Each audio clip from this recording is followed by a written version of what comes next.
नमस्कार। आज हम मैथिली चरण गुप्त के महाकाव्य साकेत के नवम सर्ग का आगे अध्ययन करेंगे, जिसमें कवि ने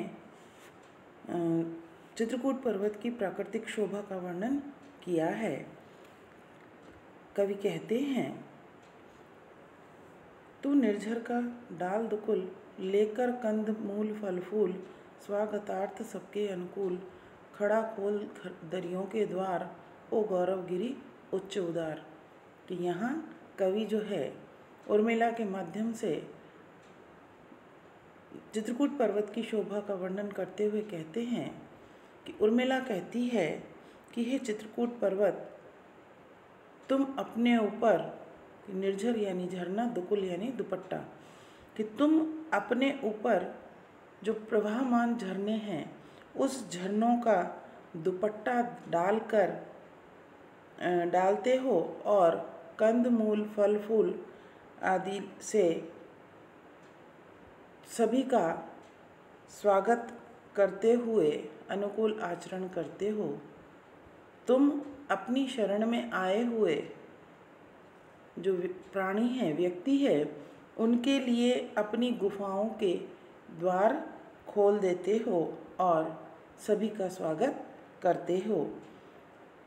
हे गौरवमय पर्वत, तुम अत्यंत उच्च हो और उदारता रखने वाले हो। आगे वो कहती है कि सुदृढ़ धातु में उपल शरीर, अंतःस्थल में निर्मल नीर, अटल अचल तू धीर गंभीर, समशीतोष्ण शांति सुखसार, ओ गौरवगिरी उच्च उदार। आगे उर्मिला कहती है कि सखी को कहती है कि हे सखी, कि चित्रकूट पर्वत जो है वह अनेक धातुओं से युक्त और जिसका शरीर जो है पाषाणमय है। आगे अंतःस्थल यानी हृदय, कि उसके अंतःस्थल में, उसके हृदय में निर्मल नीर जो है वह झरने के रूप में बहता है और वह अटल अचल धीर और गंभीर है। समशीतोष्ण यानी समान, कि गर्मी और सर्दी में तुम समान हो और शांति सुख के सार हो। आगे कहती है, हे गौरवमय पर्वत, तुम अत्यंत उदारता रखने वाले हो। इस प्रकार यहाँ कवि ने उर्मिला के माध्यम से चित्रकूट पर्वत की प्राकृतिक परिवेश का, सुंदरता का वर्णन किया है। आगे कवि कहते हैं, विविध राग रंजित अभिराम, तू विराग साधन बंधाम, कामद होकर आप अकाम, नमस्कार तुझको शतबार, ओ गौरवगिरी उच्च उदार। आगे जो है उर्मिला कहती है कि हे चित्रकूट पर्वत, तुम अनेक रागों से रंजित हो और अत्यंत अभिराम यानी सुंदर हो, मनोरम हो। तुम विराग यानी वैराग्य की वैराग्य साधना के लिए उपयुक्त हो। तुम वनधाम यानी पवित्र स्थान, कि तुम पवित्र वन स्थान हो, वनधाम हो, और कामद यानी कामनाएं, सभी प्रकार की कामनाओं को पूरा करने वाले हो, स्वयं अकाम हो। हे चित्रकूट पर्वत, इसलिए तुम्हें शत शत नमस्कार, अनेक बार वो कहती है नमस्कार, प्रणाम करते हुए कहती है कि तुम्हारी उदारता और तुम्हारी श्रेष्ठता, उच्चता प्रणाम करने योग्य है। कि कहने का तात्पर्य कि यह जो चित्रकूट पर्वत है, इस चित्रकूट पर्वत पर आकर सभी को सुख और शांति प्राप्त होती है। इसलिए इसे पवित्र कहा गया है। कि प्रोषित पतिकाएँ हों जितनी भी सखी, उन्हें निमंत्रण दे आ, सम दुखिनी मिले तो दुख बटे जा, प्रणय पुरस्सर ले आ।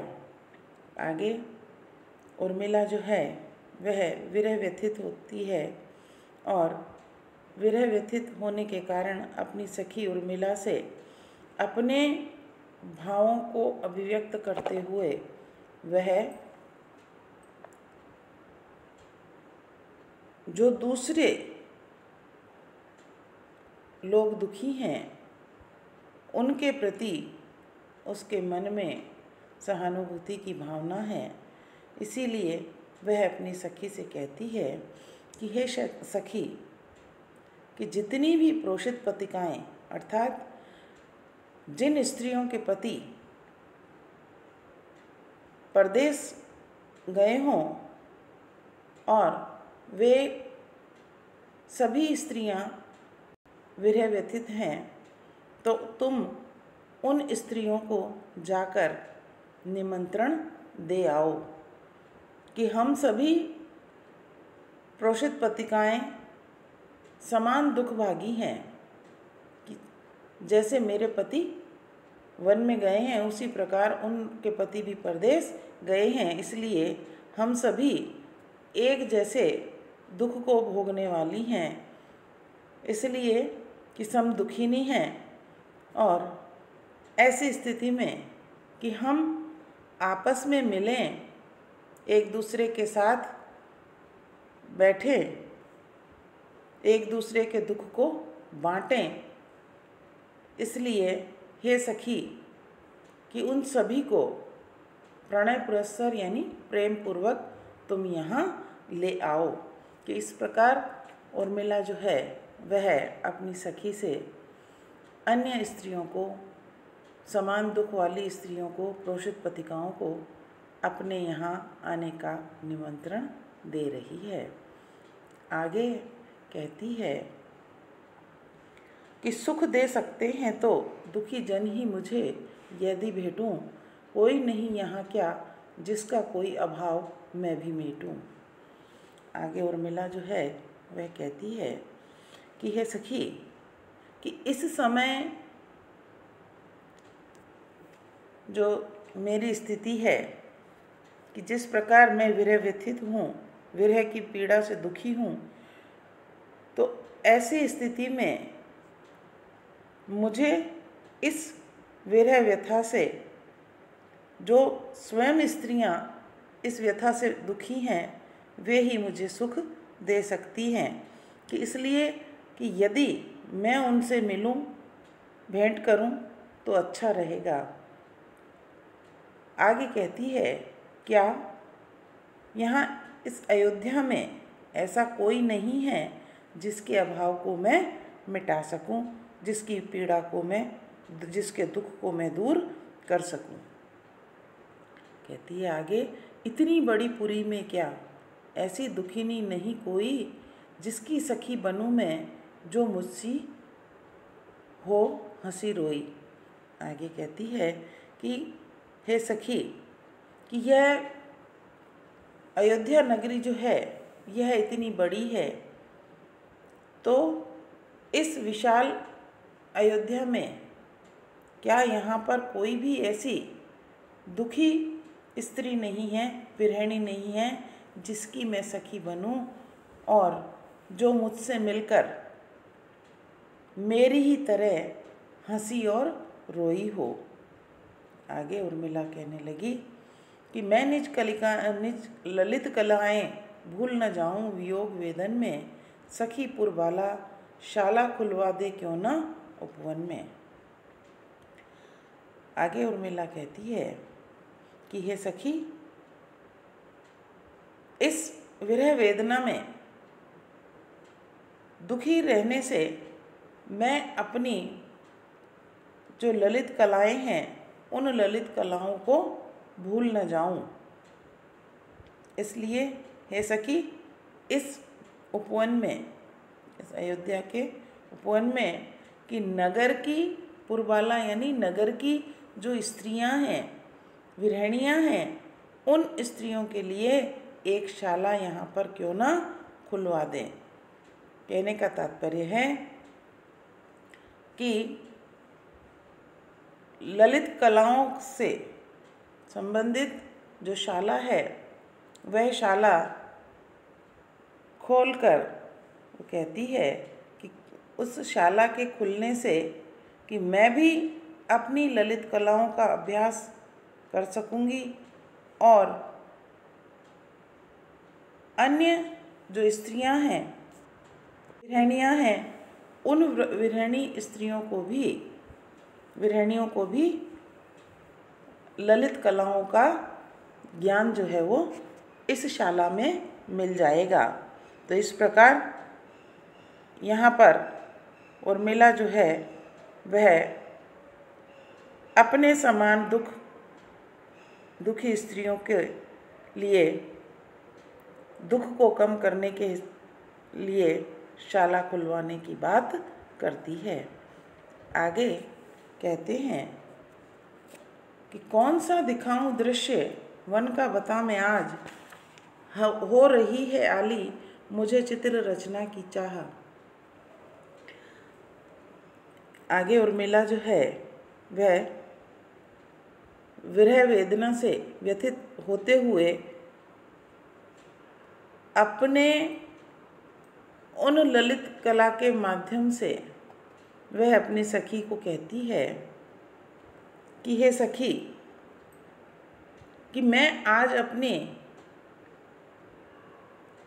ललित कला यानी चित्रकला के माध्यम से, मतलब तुम बताओ कि मैं आज तुम्हें कौन सा दृश्य जो है वह दिखाऊं, कि वन का कौन सा दृश्य दिखाऊं, कि तुम ही बताओ कि तुम्हें क्या देखना है, कौन सा दृश्य देखना है, क्योंकि आज मुझे चित्र बनाने की, चित्र रचना की इच्छा हो रही है।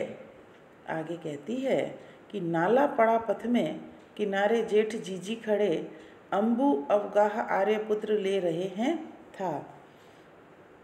उर्मिला कहती है, मतलब दृश्य बतलाते हुए कि कौन सा दृश्य तुम्हें पसंद आता है वो बताओ ताकि मैं उसका चित्र बना सकूं। तो वो कहती है वन का ऐसा चित्र, एक ऐसा चित्र है कि जिसमें मार्ग में बड़ा सा नाला बह रहा है और उस नाले के किनारे कि जेठ जीजी यानी श्री राम और सीता खड़े हैं और उस नाले को पार करके आगे जाना चाहते हैं, इसलिए उस नाले के पानी में